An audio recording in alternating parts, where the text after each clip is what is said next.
Sejam muito bem-vindos ao programa Mesa Redonda, onde sempre trazemos aqui debates, trazemos homens e mulheres de Deus para falar sobre assuntos relevantes no reino de Deus. E hoje eu tenho aqui a satisfação de ter aqui um homem de Deus e um grande teólogo, Rony Coser, evangelista da Casa do Senhor, serve a Deus na Assembleia de Deus, não é isso? Correto. Seja muito bem-vindo, é um prazer recebê-lo, Rony. Pastor Pedro, obrigado pelo espaço, uma alegria estar aqui com o senhor e participando desse projeto absolutamente relevante para o reino de Deus e uma alegria poder aqui conversar sobre assuntos também igualmente relevantes para o reino de Deus. Amém. Eu estou aproveitando aqui a presença do Rony, porque ele veio gravar no outro programa da TV BMS, mas tendo um teólogo desta envergadura aqui na nossa emissora, eu não poderia deixá-lo passar aqui sem ter um momento conosco aqui no programa Mesa Redonda, principalmente para mostrar aqui um pouco também desta obra. Como falamos muito teologia aqui, ele está aqui com esta obra que irá abençoar a tua vida, irá trazer crescimento espiritual, edificação, conhecimento teológico confiável, porque hoje nós temos de tudo na internet, ao mesmo tempo que você tem essa ferramenta como instrumento que facilita o acesso a muitas informações, mas nem todas são confiáveis. Então, é importante você conhecer alguém que teve essa preocupação, alguém que durante muitos anos sempre procurou estar em busca do conhecimento teológico, que tenha uma boa base, que possa ser confiável, e por isso eu aqui lhe apresento o Rony, que é um teólogo preocupado exatamente com esses valores, com esses princípios, alguém que se debruçou horas e horas para fazer esta obra. É uma obra, são anos a fio que ele vem se dedicando e que agora está pronta, saiu aí do forno e ele já falou sobre ela no outro programa, falando sério, mas talvez você não tenha visto o outro programa. Dê uma palhinha para a gente aí sobre essa obra, Rony, antes de avançarmos aqui no programa. Poxa, pastor, obrigado mais uma vez pelo espaço. Pois bem, pessoal, a enciclopédia teológica, numa perspectiva transdisciplinar, ela está sendo publicada pela editora Reflexão, de São Paulo. Foi a editora que acolheu o projeto. Ela vem em 2 volumes, pode ser adquirida com capa brochura ou capa dura, como é o caso aqui, vocês estão vendo. E ela reúne ao todo, são quase 300 artigos e verbetes, sobre temas da teologia, claro, mas também de outras áreas, como pedagogia, filosofia, psicanálise, psicologia, a didática como uma área da pedagogia, dentre outros conteúdos diversos.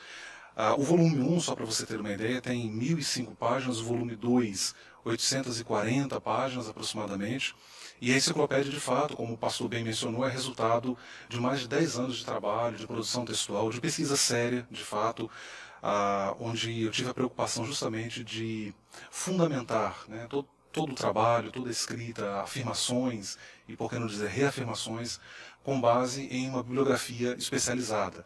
Nós até dizíamos ali no outro programa, quero compartilhar aqui também com vocês, são ao todo mais de 500 referências que eu utilizo, são 2.000 notas ao todo, ao longo de toda a obra, e a enciclopédia, conquanto ela seja uma obra que atenda também ao público acadêmico, pesquisadores de teologia e de outras áreas de conhecimento, ela também atende ao obreiro na igreja, ao pastor, ao líder cristão, que precisa de uma ferramenta, pastor Pedro, para preparar o seu sermão.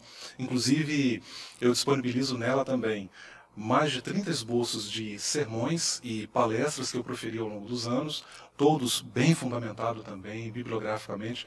A experiência do mestrado, como eu fiz mestrado em teologia, pastor Pedro, a gente tinha lá também uma disciplina voltada à pregação expositiva. Então isso contribuiu porque aprimorou, né, a forma de eu preparar sermões, e isso refletiu também no resultado final que está na enciclopédia.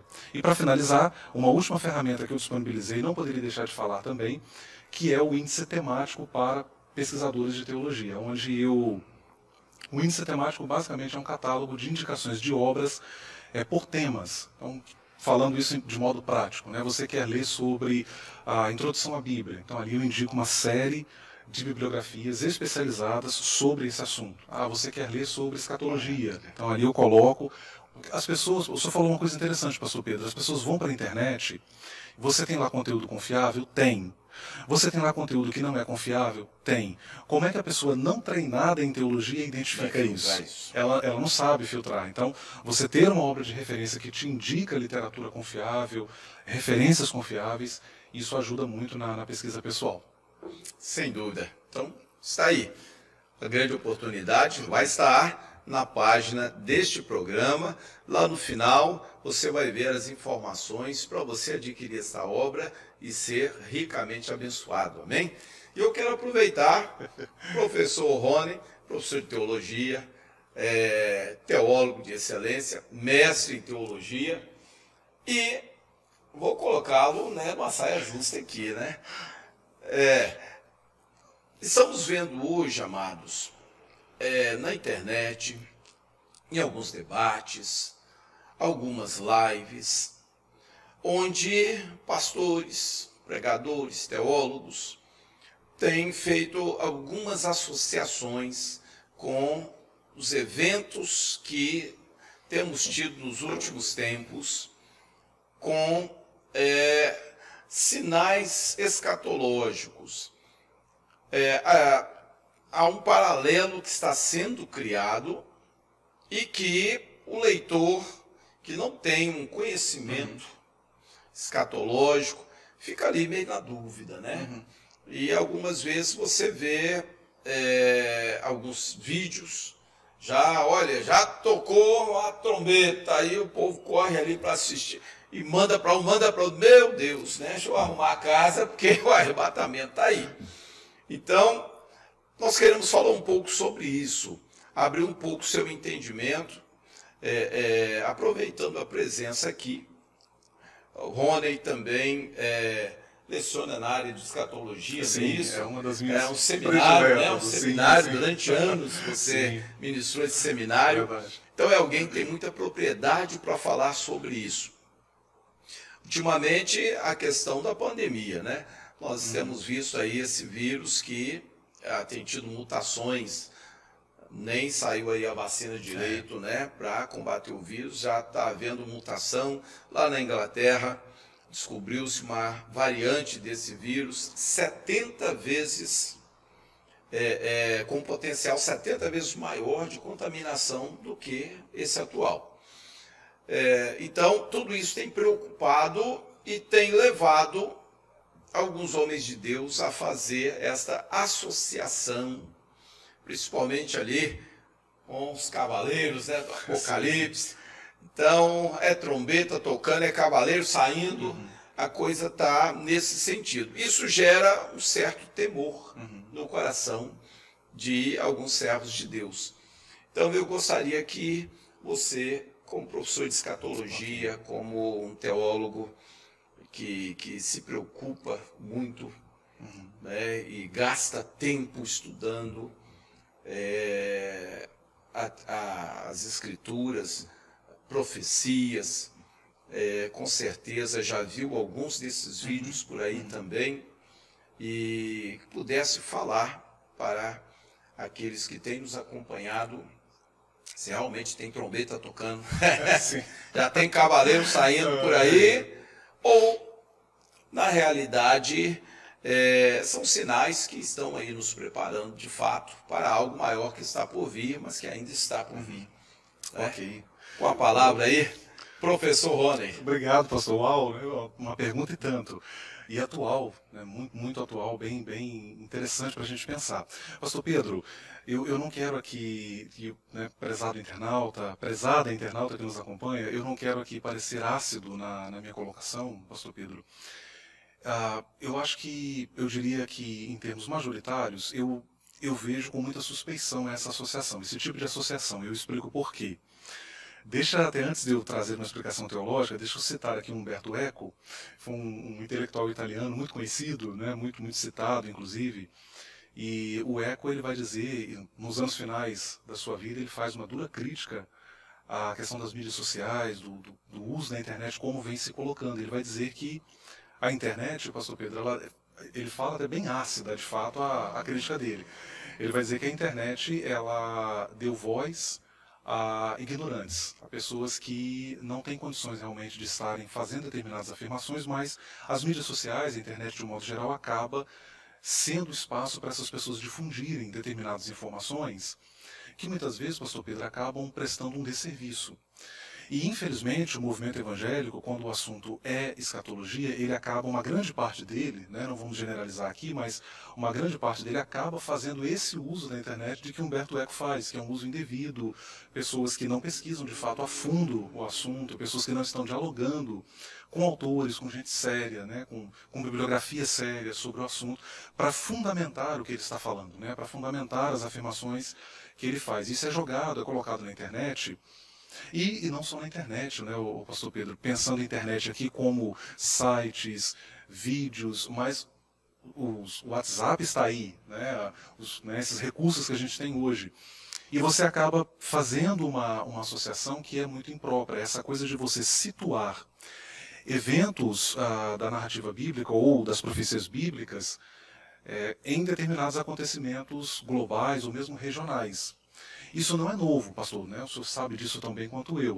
Isso sempre aconteceu, para não citar, eu até costumo brincar com isso, pastor Pedro, para não citar eventos históricos mais antigos, William Miller, né, 1844, aquela questão toda, também a gente vai ter outros movimentos religiosos que vão fazer também predições da vinda de Jesus, a gente sabe que não aconteceu. Então eu vou falar de algo mais recente, por exemplo, essa coisa, né, de você, com base em achismos, você lançar predições, e muitas vezes até, pastor Pedro, isso é problemático, porque isso é colocado com uma linguagem muito piedosa, muito religiosa, e isso acaba não se concretizando. Por isso que eu disse no início que eu vejo com suspeição. Vamos citar o exemplo da Copa do Mundo que aconteceu no Brasil.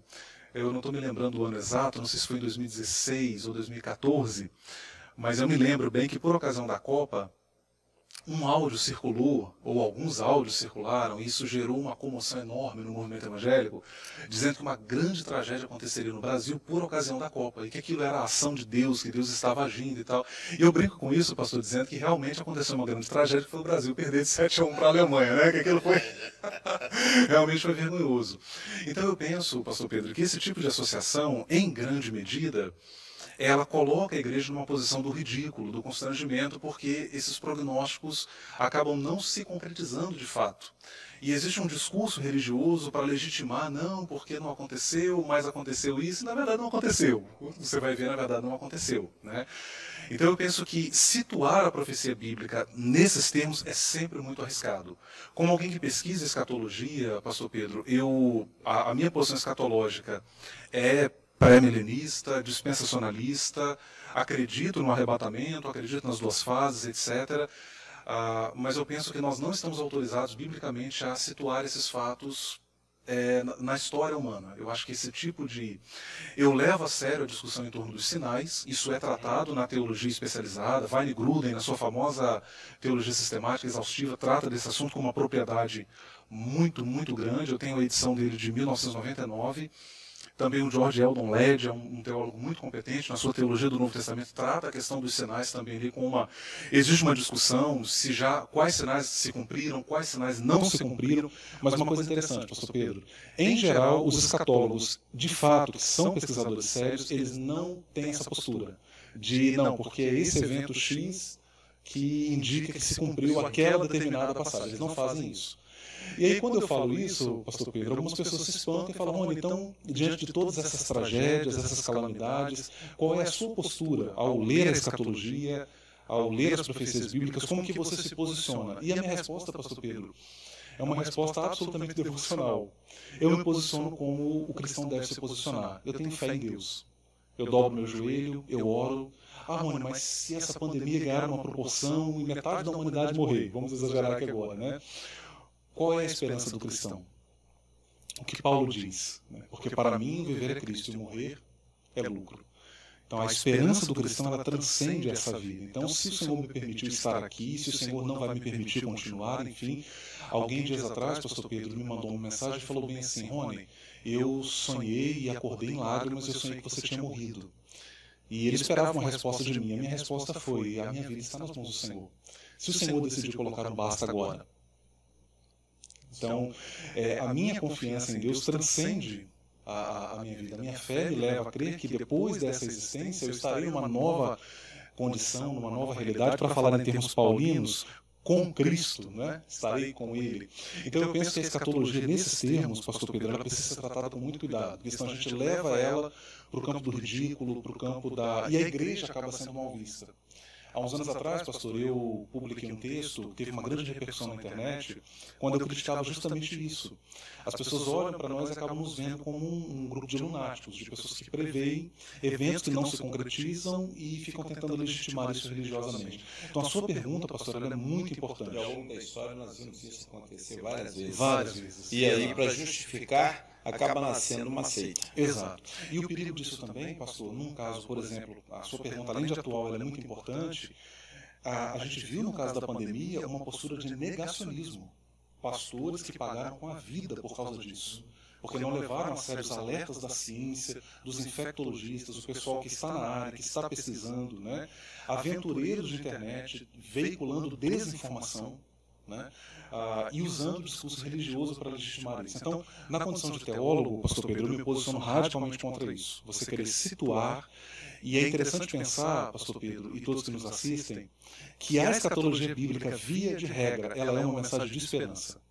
O livro do Apocalipse é um dos livros que mais sofre com a interpretação popular, não a interpretação especializada. Porque o livro de escatologia não é uma mensagem de medo, de pavor e de espanto. Pelo contrário, o autor está escrevendo dentro de um gênero literário, que é a literatura apocalíptica, e ele está dizendo o seguinte: para além desse sofrimento, há uma nova Jerusalém. Há uma nova realidade que aguarda vocês. Então prossigam, avancem. Revela o cuidado de Deus com os santos. Exato. A gente faz o contrário. A gente olha hoje, nossa, o livro de Apocalipse. Nem de ler. Exato. Apaga, gostaria, é muito pesado. Exato. E na verdade é um livro de esperança, né, pastor? É um livro. A literatura apocalíptica como gênero, né? Ela é essa mensagem. É uma mensagem de esperança. Deus está no controle dessa realidade de sofrimento. Né? Então, o bem triunfará sobre o mal. E o Apocalipse não foge a essa regra, porque ele está dentro desse gênero. Né? E, infelizmente, a leitura popular ignora esse aspecto ou desconhece esse aspecto, quando, na verdade, é uma mensagem de esperança. O pastor Hernandes, né, gosta muito de pregar sobre o Apocalipse. Ele fala algo interessante sobre o capítulo 4, né, que me comove, inclusive. Ele diz que, enquanto na Terra tudo está um caos, perseguição do Império Romano, que o senhor conhece tão bem quanto eu, né, pastor? E diga-se de passagem, o senhor também é um teólogo brilhante. E aí, no capítulo 4, João ouve uma voz. Né? Olha para cá, sobe para cá. Então, o pastor Hernandes, ele diz que enquanto na Terra, aí ele faz uma aplicação disso, como grande pregador que é, né? Aí ele faz uma aplicação homilética disso. Enquanto na Terra tudo está um caos, no céu, Deus está no controle de todas as coisas. Há uma porta aberta para a igreja no céu. Então, isso é interessante para a gente pensar, né? Sem dúvida. Legal. E o próprio Jesus disse para observarmos os sinais. Mas ele não disse quanto tempo durariam os sinais. Então, sinais, eles vêm e vão. E temos que, como igreja do Senhor Jesus, estarmos atentos aos sinais de fato. Mas os sinais vêm exatamente como alerta. Que devemos estar preparados, primeiro, estar preparados para esse chamado. No momento que o Senhor vir buscar a igreja precisa estar preparada. Segundo, da nossa responsabilidade. Os sinais também sempre é o galo cantando e avisando, olha, há o id, há algo que o Senhor determinou para a igreja até que ele volte. Então, isso nos desperta, né? Os sinais estão aí, não é para paralisar a igreja. Eu vejo assim. Porque alguns, eu vou parar tudo que eu estou fazendo, que eu acho que já está voltando, né? Eu estou com um projeto, estou com um plano, não para tudo. Ao contrário, aí é a hora da igreja avançar, trabalhar. Os sinais servem de despertamento para a igreja. Não o medo do que está por vir, mas a responsabilidade de trabalhar ainda mais. Porque a função, o ID da igreja é exatamente para arrebanhar essas vidas, né? Para que na volta do Senhor a colheita seja farta, né? Seguindo nessa esteira, pastor Pedro, é a teologia das epístolas de Paulo aos Tessalonicenses, que são epístolas escatológicas, altamente escatológicas, né? É interessante que ele escreve a primeira, dúvidas surgem, algumas compreensões equivocadas, uma delas justamente essa, a ideia de não, vou largar tudo e aguardar. E aí Paulo escreve a segunda, admoestando eles, até com certa severidade, né? Bem ao estilo paulino, né, pastor Pedro, que a gente conhece bem, né? E ele vai dizer, olha, não, trabalhem normalmente, levem a sua vida normalmente. Então eu costumo pensar, pastor Pedro, que a escatologia ela é um chamado à vida. O senhor falou muito bem, é um chamado à ação. Então Cristo vem, sabendo que Cristo vem, o que eu faço? Eu costumo dizer que a escatologia não é só a doutrina do futuro, como a gente popularmente fala, né? A escatologia ela é também a doutrina do agora, porque o meu conhecimento do futuro me leva... Eu disse para o senhor, pastor Pedro, que fui aceito no programa de doutorado da PUC lá do Paraná. É interessante isso, porque você, poxa, 4 anos para fazer um doutorado. Eu só vou obter a formação, o título daqui a 4 anos. Eu vou precisar desse tempo, mas sabendo disso, que vai acontecer ainda, eu me movo agora. Então, se eu não produzir os artigos, se eu não fazer as comunicações acadêmicas, se eu não escrever a tese, eu não vou obter. Exato. É assim a igreja deve se conduzir nesse verdade, né? É verdade. Com o olhar lá na frente e entendendo, né, como ela deve se mover nesse tempo presente. É verdade. Amém. Agradeço muito os esclarecimentos aí do nosso professor. E eu agradeço e foi um tempo especial, tenho certeza que edificou a tua vida e aquieta o teu coração. Se preocupe, cada dia é um vídeo novo, a gente filmando o céu, né? O tempo carregado, e está vendo anjo, está vendo uma coisa, outra trombeta e tal. Se preocupa com isso não. Se preocupa em ser um bom servo de Deus, em angariar almas para o Senhor. E no momento em que o Senhor te chamar, você vai estar no lugar certo fazendo aquilo que é a vontade do Senhor. Isso é importante, não é isso? Isso é o que deve mover a igreja e entender a nossa responsabilidade. Os sinais realmente estão aí. Não sabemos por quanto tempo, né, teremos sinais. Sabemos da nossa responsabilidade neste tempo, como a igreja deve se mover, se comportar. Que essa palavra tenha aquietado aí o teu coração e a visão, né, como o professor Rony aqui falou, acerca do Apocalipse. O Apocalipse, na realidade, é uma declaração de amor do Senhor para a igreja. Ao mesmo tempo que aqueles que rejeitaram o Senhor estão em profundo aperto, mas a igreja está ali amparada, protegida. É a noiva que veio ser, né, recolhida pelo noivo amoroso, né, que lhe ama, que a protege. Então, é uma declaração de amor. Veja o Apocalipse assim. Amém? Muito obrigado mais uma vez. Que bom que aproveitamos a sua vinda aqui e tivemos a oportunidade, né, de explorar um pouquinho do seu conhecimento. Não vai ser a única vez não, viu? Nós vamos convidá-lo a estar aqui outras vezes e com certeza você, ouvinte, será abençoado, ok? Mais uma vez, nossos agradecimentos, viu, Rony? E a você que nos acompanhou até aqui. Deus o abençoe, a ti e a tua casa.